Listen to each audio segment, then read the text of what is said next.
We're going. We're live streaming. Hello. Hello. Hi. Hey, Gina. How are you? I'm good. How are you, Miss Lori Dotson? I'm so good. Good. So what are we doing today, Gina? Well, a while back we launched our podcast and we thought, you know what? We're ready to get back to basics because we started like getting a little like deeper into stuff, and that's really fun.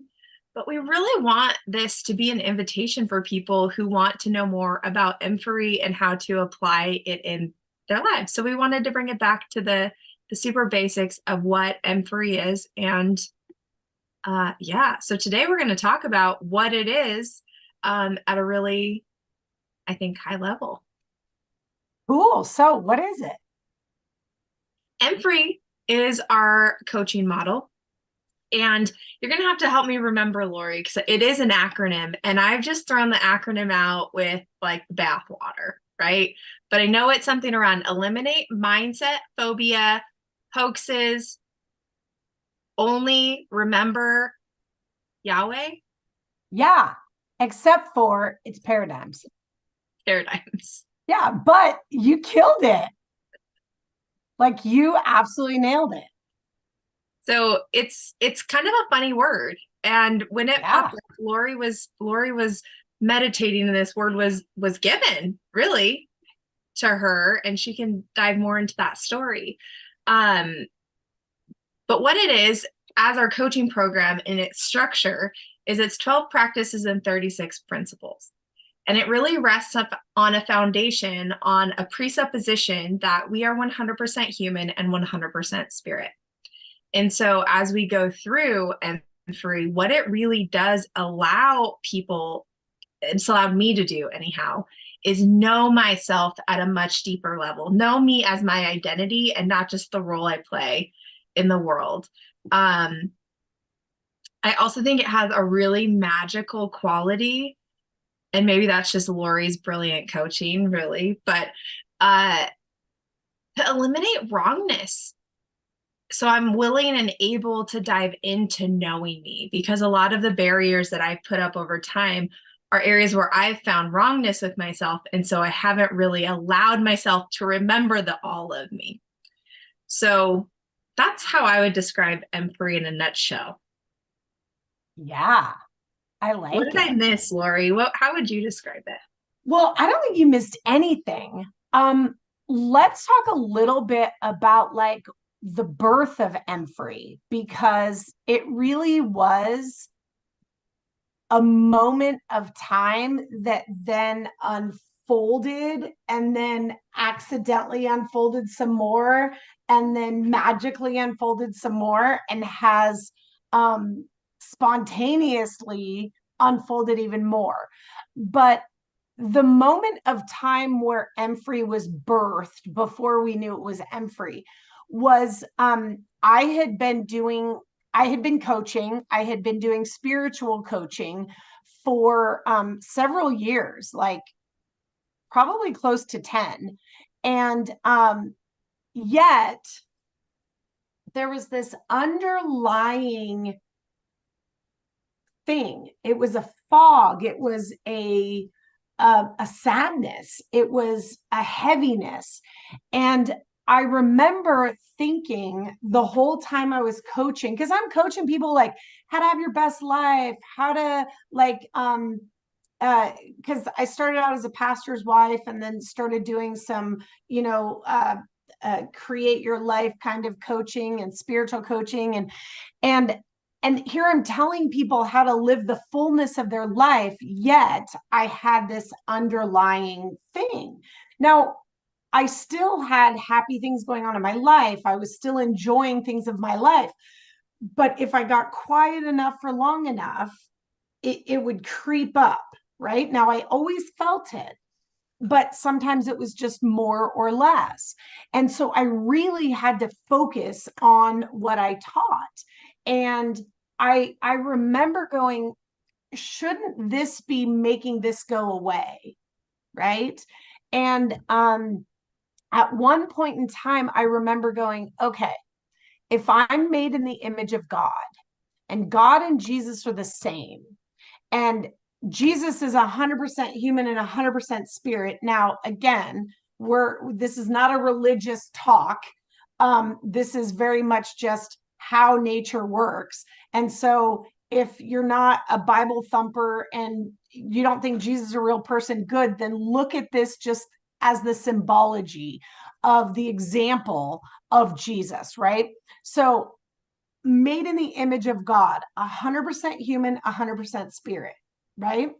And I was like, wait, if that's true, then I could actually be okay in my spirit and my human be having an experience of clinical depression. And I was like, wait a minute, what if I could just live my life and be happy and depressed? And I know that seems so counterintuitive and backwards, and how do you be happy and have depression at the same time? And it was more about, what if I just accepted this as part of why I came to the planet? What if I just accepted this thing called depression and lived my life not trying to get rid of it, but navigating with it? And I remember being at peace like I'd never been at peace before. And I went to bed that night completely content after 48 years of this depression. But I went to sleep going, this is just what I came to the planet to navigate. And that's okay. And I went to sleep and I woke up and it was gone. I mean, gone. 48 years of this feeling and it was gone. And I was like, wait, wait, wait. And I started looking for it because I'm like, where could it have gone? Just magically gone, right? And but it was gone. And I started asking, like, what happened to me? How, after 48 years of trying to make it go away, how did it go away in the blink of an eye? And really, that's when the unfolding of what does it look like to be 100% human and 100% spirit. And like you were saying, what it ended up doing for me more and more over time, and continues to unfold more and more for me over time, was, what if there's actually nothing wrong with me? What if everything that my human is experiencing is all allowed? And just over time, as I continued to see it in my head and see how it worked, and apply it, and then started teaching it, because I'm like, oh my gosh, this has revolutionized my life, and I want other people to have this level of freedom, right? Because really, that's what it did for me. It allowed me to be free to be me, regardless of who me was. And so as I started to teach it, and I started to see, wait, oh my gosh, it's changing other people's lives. And then it just like lit up this thing in my soul, and it became this beautiful laid out model of our 36 principles and our 12 practices. And yeah, it's just a way of thinking that allows people to truly just live free and happy and abundant, and regardless of what their circumstances or situations are, it allows for all of it, which is the ultimate freedom, if you ask me. Absolutely. One of my favorite things about the name is, for the longest time, when I would text somebody and I would say I'm free in my phone, it would say I am free. So I love how my phone was translating it. Yeah. Meta. So smart. Yeah. Yeah. Yeah. So I don't know. Was there something more you want to talk about with that? Do you want to unpack anything in particular about like how it works in our minds and spirits and hearts and subconscious? Or do you want to leave that for another discussion? Hmm. Like, how deep do you want to get today, Gina? I do like, I think maybe a little primer on, yeah, we could talk about the cognitive versus the sub. And maybe we could even talk just very briefly about, because we'll probably allude to it in some of our talks in the future, like consciousness, and the different phases that we often refer to just at a very high level. And then we can, yeah, I think that sounds really good. Yeah. Those are Cool. the So do you want to talk a little bit about that, or do you want me to start that conversation off? Yeah, I'd like you to start it off. Okay. So one of the things that has evolved over time with this topic of conversation called EMFRI is really consciousness and what consciousness is and how it relates to our model. And I used to study hermeneutics and the Kabbalion. And one of the things, they have like 8 or 9 principles. And their first principle is everything is mental. And we kind of liken that to, okay, well, everything is consciousness, which our first practice is everything is energy, which is similar, only consciousness really taps into how we function within the aspects of energy. And so one of the things that we go through and we talk a lot about is the phases of consciousness. And there's 4 phases of consciousness. And I used to get really confused about, okay, I love using Star Wars as an example because there's the Force, right?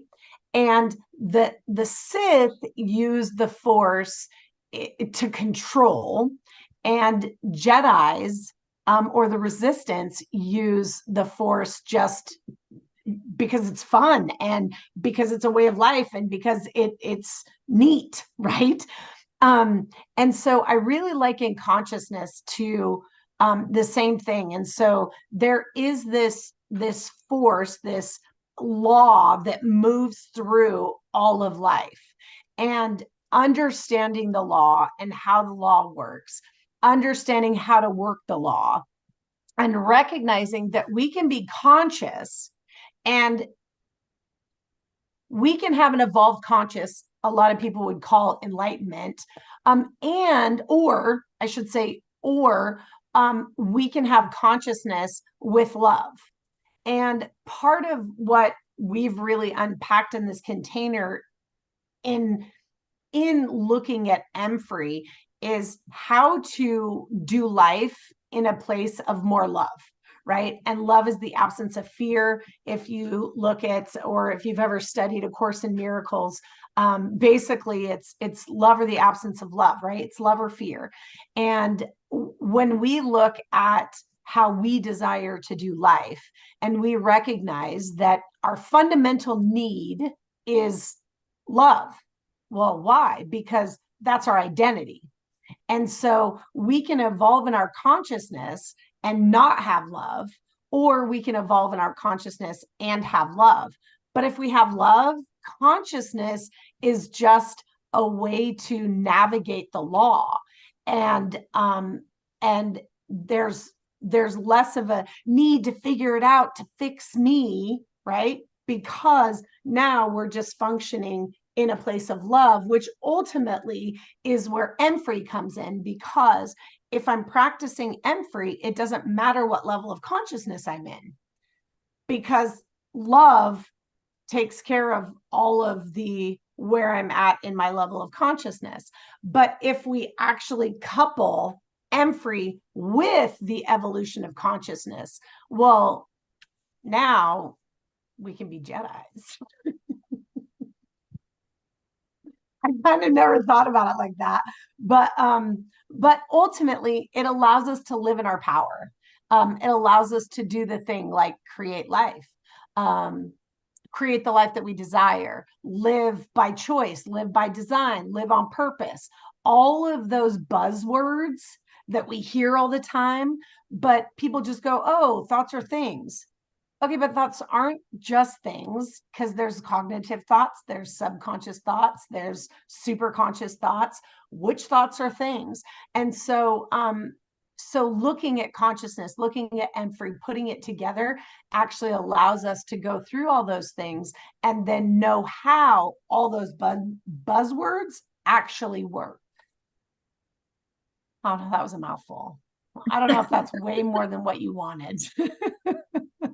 No, I think it's great. And I'll just let people know, if you want to kind of see how we've laid that out in a representation, you can go to our website, emfrey.com, and there's actually a PDF there that kind of talks about the phases of consciousness that Lori was talking at a high level about, especially as we go through some of this together and you hear us refer to different phases. So what popped up as you were talking? I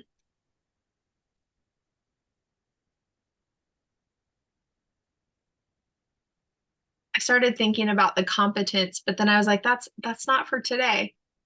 You know what I think popped up What? while I was talking is that you've still never seen Star Wars. I'm pretty sure that that's what popped up. So anyone who has not seen Star Wars, you can be on Team Gina. And if you've seen Star Wars, you can be on Team Lori. And we'll create a little like discussion of Star Warsies and non-Star Warsies and have conversations. Just kidding. But I think that's hilarious. I mean, seriously, who hasn't seen Star Wars? I guess Other than Thelma. I know Thelma had I don't know, Monica. So why do you feel that, think or feel, tell me either, Emfrey as a model, like I'm just watching it as a very sustainable thing in a lot of people's lives. Granted, I'm watching them and we are spending a lot of time together in this, and people tend to stick around that get involved in it because it's like so juicy and yummy. But what is it about the model that allows for the sustainability of change within us and transformation? Yeah, I think it goes back to what you said, because again, when we look at the foundations of life is love. It's love or the absence of love, right? And if the foundation of life is the law of love, and the opposite of that in fear is wrongness. In fear is what we lack as the absoluteness and truth of our identity as love. And so what Emfrey does is it actually presents in a very logical way how there's nothing wrong with us. But because of the spiritual nature of the law of love that's built within it, the embodiment of it is a natural byproduct. And I think that that's, at least for me, in all of my doings of life, why this model is so transformative, because it naturally has an embodiment of love. Whereas if something else is written as, well, thoughts are things, and it stays on that human cognitive level, we can get it here, but that doesn't mean we get it here. And here is what actually changes and manifests, transforms, right? Transforms life is the shifting of our core beliefs. And so I think there's a lot of things we can cognitively learn and never embody. I don't think it's possible to learn, study, practice Emfrey without the natural byproduct of embodiment, which is sustainable transformation. Yeah. And that's just what I've seen in all the people who have come through. And like you said, people tend to stick around because it's life. And so it's ever evolving. And no matter, because the model is so encompassing of life, that it doesn't matter where you're at in your transformation, the absence of wrongness continues the transformation. So it's not like, oh, here's level 1 and here's level 2 and here's level 3, and once you get to level 3, then you phase out. No, it's just an ever unfolding of this magnificence of you as love, which is why it's sustainable, because it's a precept upon a precept upon a precept upon a precept, right? We're building from a foundation of nothing's wrong with me, right? And so that's why it's sustainable. But if we're learning something cognitively and we're not shifting from an identity level, then it's just this, right? Oh, I learned this, now something's wrong with me. Oh, I learned this, now something's wrong with me. Oh, I learned this. Well, it's not about learning it. It's about truly embodying who you are as love. Yeah. Yeah. The other thing that was coming up as you were talking is like, I do believe a lot of times when I have done some of this work prior, it was either so on the spirit side or so on the human side. And this is exactly what you were saying, but this is an integrated approach. It's an all approach. It's everything's allowed and we integrate. We don't just work in the mind and we don't just work on embodiment. It's both. And like the incorporation of, yes, the cognitive mind is part of this. The subconscious is part of this. The superconscious is part of this. And we work with each of those areas and those layers of us. Honestly, I don't know how intentional that was on your end, but like it's pretty powerful. And not only like, is it sustainable, but I feel like it's the experience of transformation happens very quickly. So it like I watched myself transform so dramatically in a short period of time. There's always more for me to discover and more transformation available to me. But that beginning portion was so exponential compared to, and I used to have that roller coaster ride where I was like, oh my gosh, yes, I found the answer. Mm-hmm. And then it was like really awesome for a little bit of time. And then I was like, oh shit, I'm still the same person. Instead of, oh my gosh, I'm remembering more and more that I am already in right standing. I am love. And if that truly is my foundation, it's very easy to build on. And I've never worked in something where we really allow for us to explore the wrongness and why we believe that. And it's so obvious now, but everything is opposite. You know, I feel like a lot of programs had focused on, well, what's right about you. And we do ask what's right about you, but not paralleling where are you finding wrongness with that, because everything's allowed. Yeah, this program is super powerful. So I'm excited that we're getting it out there and people are invited to come play in it. Yeah.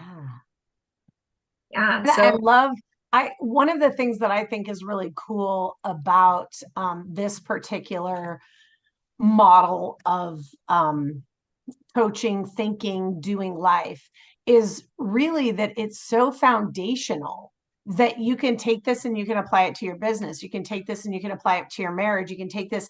And one of the things that I think is so amazing about how it's like expanding within our container is the fact that like Gina has incorporated it because her jam is yoga. Her jam is somatic body, like releasing stuck energy from your body, and to be able to take a model that is based in the ethereal and place it into something that's based in the physical is outstanding. And then we have another coach who's very metaphysical, and she just takes the model and she relays it in a more metaphysical type verbiage. When I relay it, it's a little bit more Christian, Jesus, God sounding, even though we're not religious. but looking at the symbology of the Bible and looking at the Bible as consciousness as opposed to a religion. But it sounds a little bit more familiar to people who come from religion, right? And then we have another coach. He's like, man, I want to take this and I want to use it and I want to do like a bad moms group, right? And how do we apply this to really bring hope and bring healing to moms who feel like they can't get it right? And right, so it's taking it and then putting it into what everyone's individual jam is, and where do they want to flourish these precepts that are just self-evident in life, right? They're self-evident in life, but we don't realize it until we bring attention to it. And then it's like, and you guys will recognize as we go through some of these practices, and as we mention some of the principles, you'll be like, well, yeah, that's obvious. Yeah, but it's not obvious until we point it out that it's obvious. And then when we realize how obvious it is, and we go, oh my gosh, it makes life make sense. I think that that's the thing that sums it all up. What do I love most about MFree? It makes all of life make sense. Any question anyone has ever asked me since this model has come to fruition, I can find the answer. I can take the mysteries and the dichotomy and the paradoxes of life and actually go, oh, well, this is how it works. And it just makes life make sense, no matter where you apply it. And that's what I think is why it's so sustainable, because it's not a dogma. It's not a religion. It's just a way to process life that just makes sense. I Yeah. think that's where we end for today, because that was a great summary. Yeah, that's a drop the mic moment for sure. So, Yeah. yeah. So we love to play. And if you guys are ready to play, if you're in a place where you want life to make more sense for you, come play with us. Reach out, put in a comment, ask us a question. Tell us you want to know about our coaching programs. We want to help. We want to support. We've got all kinds of things on our other podcast broadcast. Is it a podcast broadcast? Podcast. Anyway, whatever it is, there's lots of free information. If you want to go deeper, we have programs. But how can we serve you, and how do you want to play with us? Yeah. And over the next at least 12 weeks, we'll be covering the practices and diving into some tangible ways that you can apply these in your life. So I'm excited. I love it. All right. Well, we'll see you next week with